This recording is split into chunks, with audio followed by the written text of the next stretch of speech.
Hi everyone, and thanks for being with me. I'm going to talk today a little bit about one of my favourite. Now, I have, I have many favourite commentators, political pundits, and this is one that I just love because he offers us so much information, useless information, extreme right wing information, information that isn't always based on fact, but he is a man who will admit that everything he says and everything that flows from his mouth is extremely factual without any space or time to hear what other people have to say. Of course, I'm talking about your friend and mine, Mr. Douglas Murray. So Douglas appeared on the Rita Panahi show and spent 20 minutes spouting all sorts of shit that Rita never challenged any of it because she agrees with everything that he says. And she starts off, though, this interview, which you will see in a moment, with a clip of him being interviewed by an Al Jazeera interviewer in Qatar. So I'm assuming this was done a week or so ago before he flew to Australia and decided to impose himself upon all of us. Now, the thing I want to mention here too is that when he was in Australia, he did a couple of shows in Melbourne. I don't know how many in Sydney, and he certainly was in Adelaide here. But the prices, we checked the prices, and the prices were a bit outlandish just to listen to this guy ramble on. But he had to reduce the prices because simply the numbers obviously weren't there. And so he's probably reduced the prices for the psychotics, for those people that were a bit lost in this world who felt that they could receive some sort of comfort from my friend Douglas. So the first interview I'm going to play is Rita's, and she does this interview. So there's this interview with this Al Jazeera worker, and what I want to compare here is the way he responds to her because she challenges him, and she has completely different views around the issue in Israel and Gaza than what he does. And I just wanted to think, if you had somebody sitting with you that responded to your suggestions and in the way that he does, would you accept that person as being a reasonable human being? Also, we must keep in mind here that he is the guest on this show. The operative word here is guest.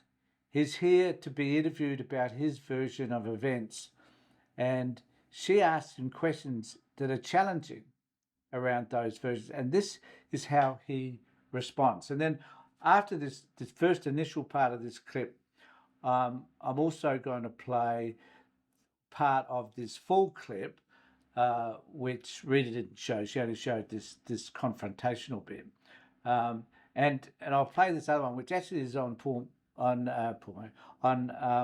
Douglas Murray's own YouTube channel, which I don't suggest that you watch, but nevertheless, it is there if you want to have a look at this particular clip. And then it's how he speaks to this woman.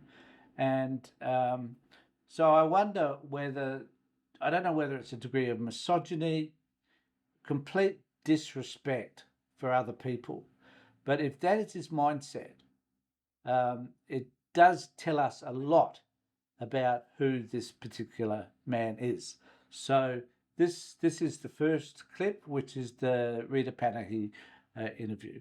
Welcome back. Now, my next guest needs no introduction, but he shall get one. He is among the most principled and courageous writers and thinkers in the world today, with a moral clarity and command of language that is unmatched, as this Al Jazeera journalist found out last week. I just want to comment, how sucking up can you get when you introduce somebody in the way that she has?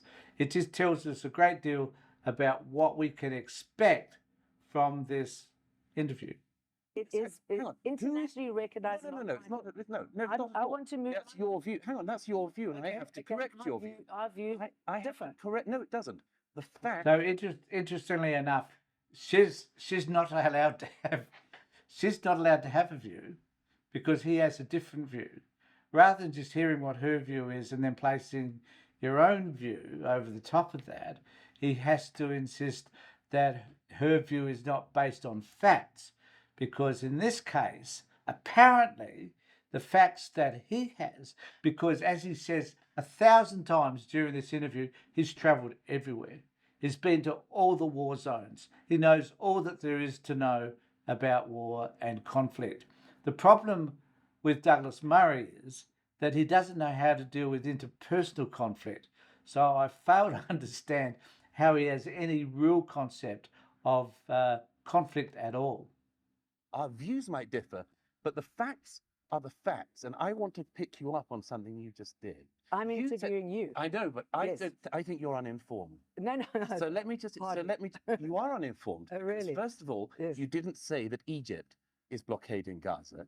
Secondly, you claim that Israel. I'm Hang on, talking about let me Israel here, and I want to move. I will move on for from you this. to mention Israel because you've clearly got an animus here. Every time there would be a peace agreement, settlements would pop up, and that's why we are where we are today. No, it's not. So let's No, it's try and not. No, move it's not at on. all. Let's try and It's move not on. at all why we are where we are. We're not, Hang on. We're What not you think- achieving anything hang on, here, so you let's think- try and move on. No, no, no. Let's You try and think- move on. No, it's very, no, 'cause- I like the way she is insisting that they move on because there's other things clearly that she wanted to talk about.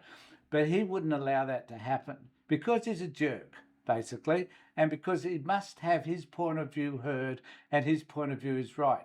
And in Douglas's world, if I hold a view and I think it's right, I don't give a shit about what your view is.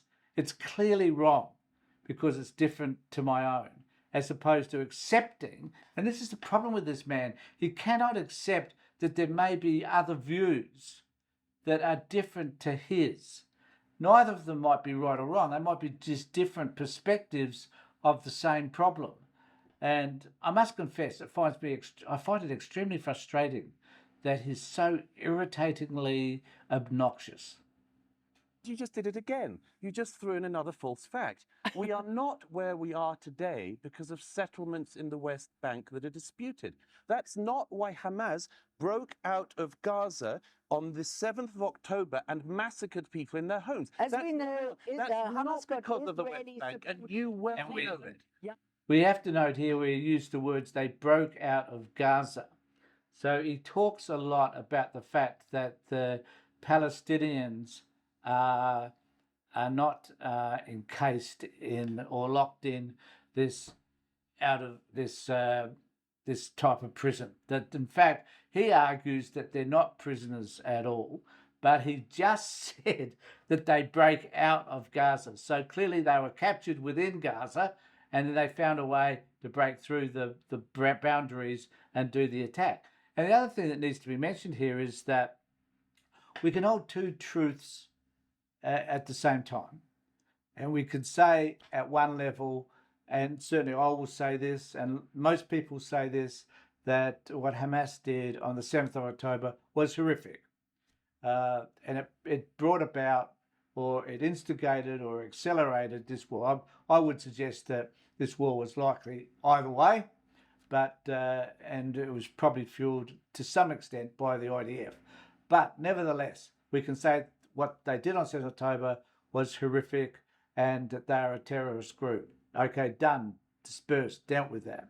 The other thing we can also say at the same time is the killing of over 30,000 people, mostly women and children, is a catastrophe.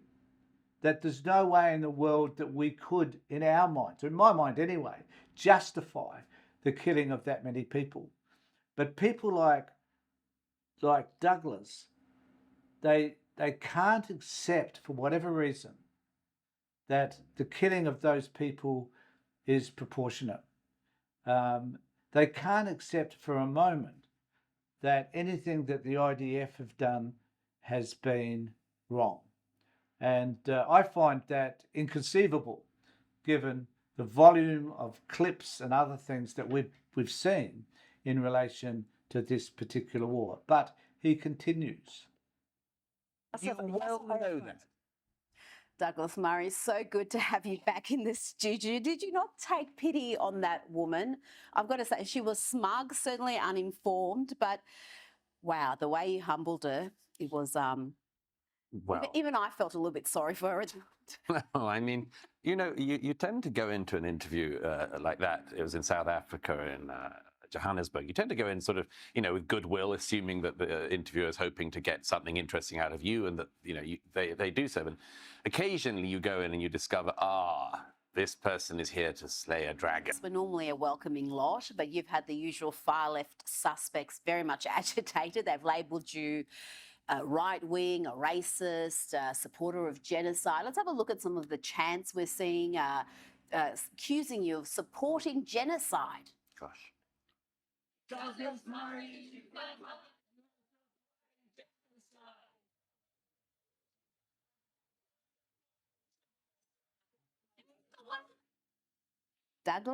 you can't. Oh my God! I just wished I was there.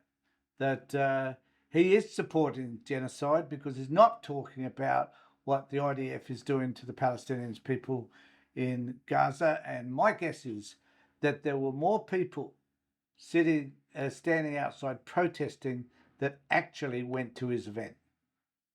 Supporting genocide. What is your response to that very learned criticism? First of all, I don't feel like I'm hiding, Rita. I mean, it's amazing. This only happened in Sydney, by the way. I did 2 shows at the Enmore Theatre Sunday, and these protesters showed up. A small group of malcontents showed up on the afternoon. Of course, I mean, this thing about genocide, I mean, it's such a smear and a libel. I mean, there is no genocide in Gaza. So I love that bit. So there's no genocide in Gaza. Well, what in the fuck is it if it's not genocide? Killing that many people and attempting to wipe out a whole population is what they're doing. Is in my book and in the book of many people who are humanitarians happens to be genocide. I support the efforts of the IDF to get the hostages back.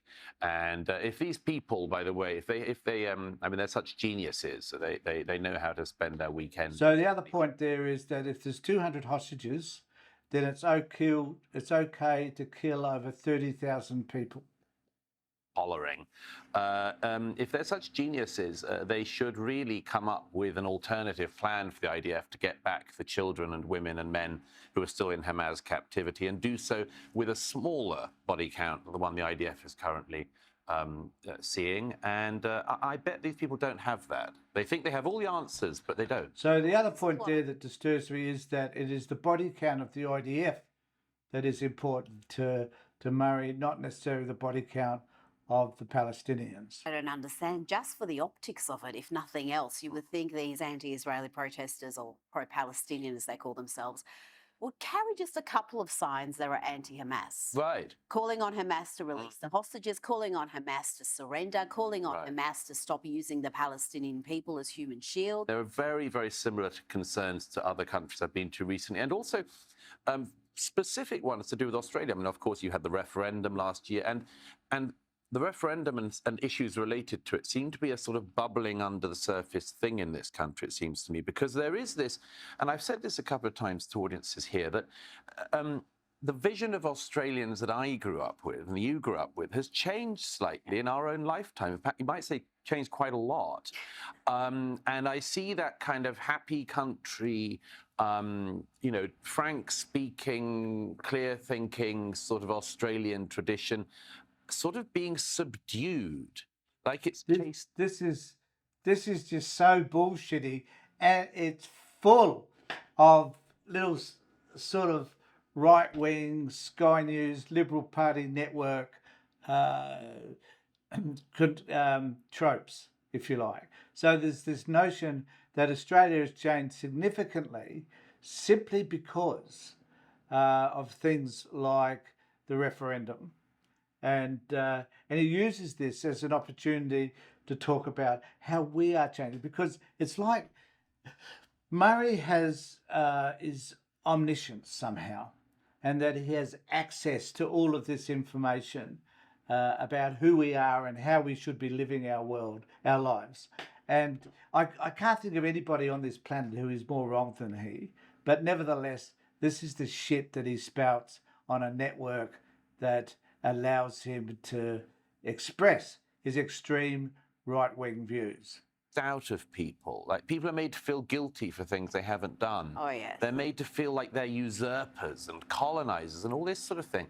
And it's so destructive, and you can see it, you can feel it, you can hear it. You know, everybody wants to get along, everyone wants to do well in the future, but, you know, there's no way that this country or any other country can if you're mired in the guilt and this sort of dampening down of the majority, you know, the sort of you can't say that, you can't think that.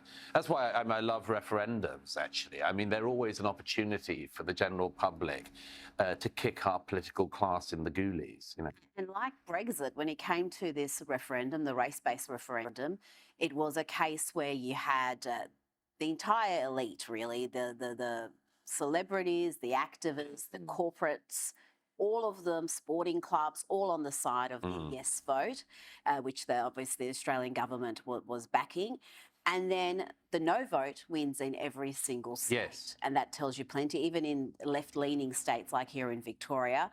But I think we do have this unique problem in Australia, and I think it's particularly bad here, more so than the US and the UK, where there is this self-loathing. We can't even celebrate our national day, Australia Day, without being accused of supporting genocide and white supremacy. I love this bit because here's Rita setting him up with this notion. He knows nothing about it, basically, but she's setting us up with this notion that the left is encouraging us to loathe ourselves because we should take responsibility for the way we've treated Indigenous people and immigrants, for that matter. Way back, we treated immigrants badly, but certainly the minority, which is our Indigenous population, and how badly we have treated them. And we need to take responsibility for that. And one of the reasons why I think we need to take responsibility for it is because we're still treating them badly. And that there's a lot that we can learn from our history. And this isn't about, this is probably another video altogether really, but it isn't about us personally taking responsibility because we weren't there doing the atrocities, but it's about understanding how those atrocities impacted so many Indigenous people, and that and then there's just the issue about, you know, who is responsible for maintaining and keeping this land. Well, for 60,000 years it was Indigenous people, and they still have a lot to offer in terms of land management, which we tend to ignore mostly. So what is it that Murray can have to offer about all of this? And I hasten to add, not very much.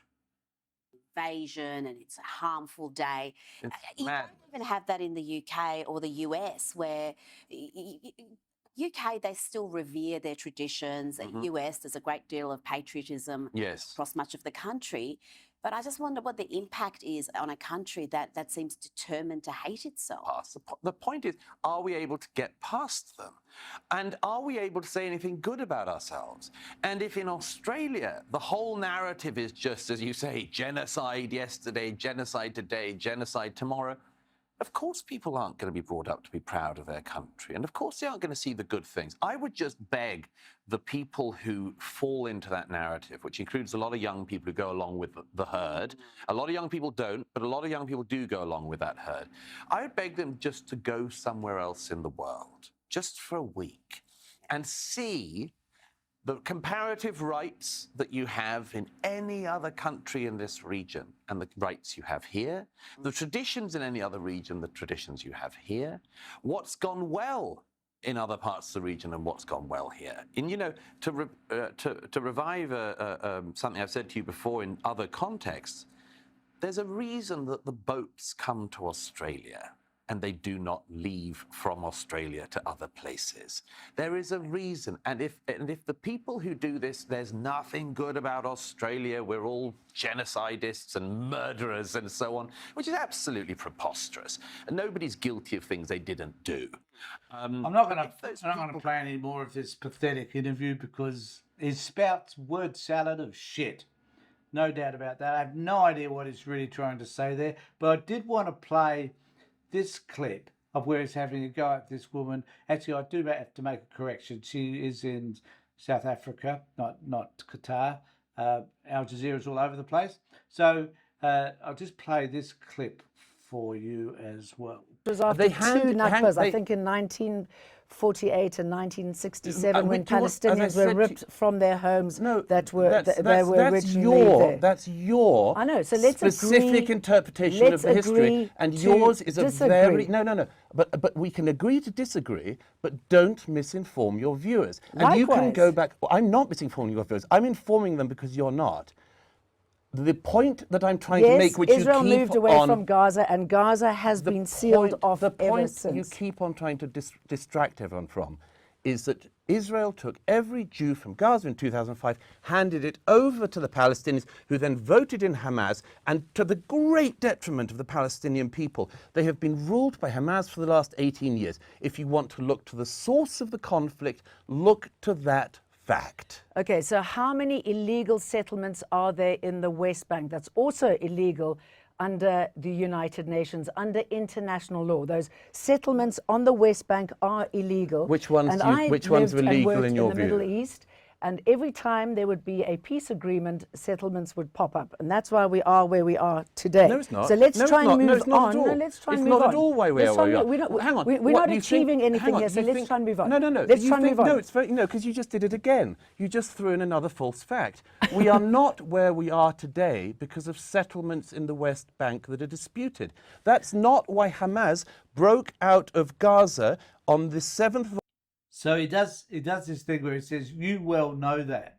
Like, he's telling, and this is what pisses me off about him the most, is that he thinks he knows what she thinks she knows. And he insulted her by basically saying, well, you don't understand anything.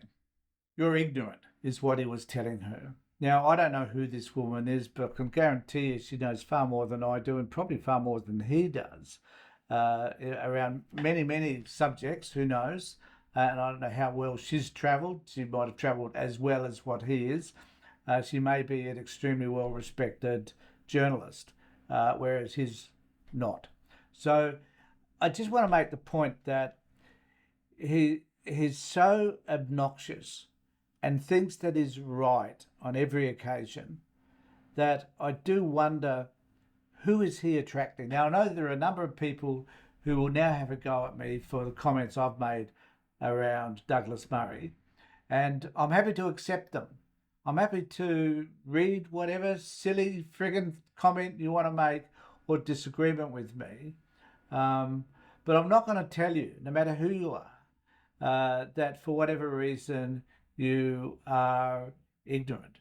If we're at a one-to-one discussion, perhaps you could have a conversation about why you have your ideas and why they're important to you. And this is what they don't do with Douglas. I'd be interested to know why he necessarily has to believe some of the ideas that he does when there are so many people that believe something different. And why is it that he can't accept the number of deaths that have occurred in Gaza? Why he fails to understand that that is genocide, particularly if you plan to eradicate people from Gaza. And he does talk about, well, it's not just the Israelis that have encased and captured these people, it's also Egypt, because at the southern border, Egypt doesn't... Well, there's nowhere for people to go when they go to Egypt either. And Egypt probably have their own reasons. But he pivots to this issue around Egypt when, in actual fact, it's all about Israel. So I'll be interested to know what you think about all of this crap that spouts from Douglas's mouth. And those of you that agree with him, fine. Let me know why you agree with him. It'd be interesting to hear from some people who sort of does disagree with him and sees the world slightly differently as I do. In the meantime, take care, look after yourselves, and more importantly, be safe.